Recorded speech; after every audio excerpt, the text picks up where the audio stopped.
Hello, everyone. Welcome back to the JISH Learn English Podcast. I'm Shaylin. In today's episode, we are going to learn 5 other ways to say, I don't know. This topic is important because when someone asks us something and we don't know the answer, the same phrase comes to our mind again and again. I don't know. I don't know. It is correct to say it, but many times it doesn't really match our feeling or the situation. You'll understand this better when I explain these phrases. First, let's watch a conversation. I'll encourage you to notice those phrases, try to guess their meaning, and also speak along with the conversation. This way, you'll practice speaking, and later, when I explain, everything will stay in your mind more clearly. Now, let's begin.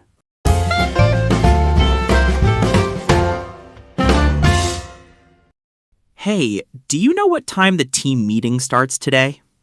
I'm not really sure. I think it might be at 2 p.m., but I need to check my calendar. Oh, okay. And do you know if the manager is bringing coffee for everyone? I have no idea, but I hope she does. Me too. By the way, how do we use this new office printer? I can't help you there. I haven't tried it yet. It looks so complicated. Why did they buy such a confusing machine? Beats me. It looks like a spaceship. So true. Are we getting out of work early on Friday for the holiday? I've been wondering that too. Let's ask the boss later.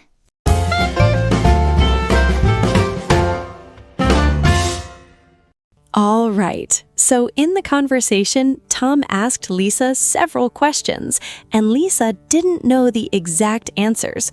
But did you notice? She didn't say, I don't know, even once. She used different natural phrases. Let's look at them one by one. First, Tom asked what time the meeting starts. Lisa said, I'm not really sure.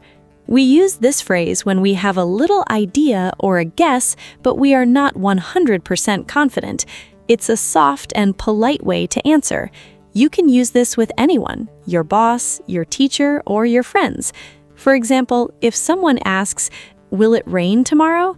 You can say, I'm not really sure, but the sky looks a little dark.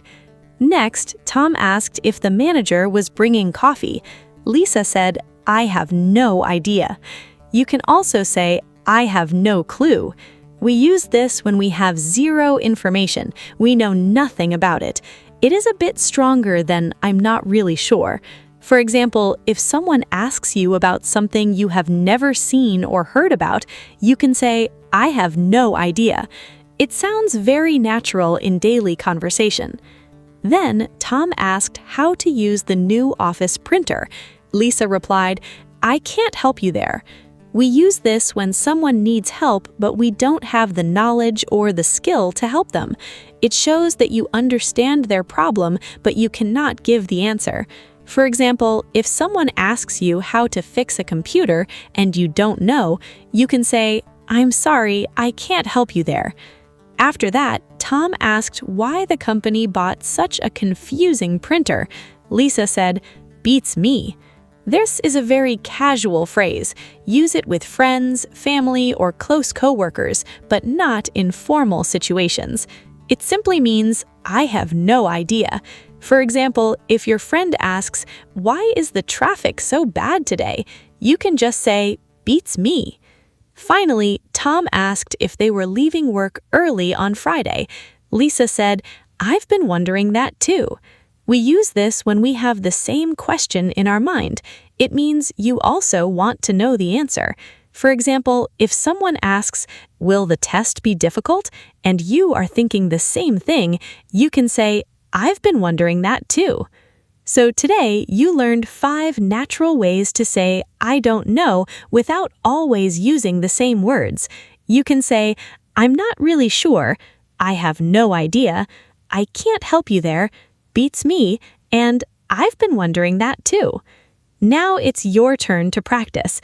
If your friend asks you, what is the capital city of Australia, and you don't know the answer, what will you say? Write your answer in the comments using one of today's phrases. If you enjoyed this lesson, don't forget to like and subscribe to JISH Learn English Podcast so you never miss a video. Keep practicing, and I'll see you in the next episode. Bye-bye!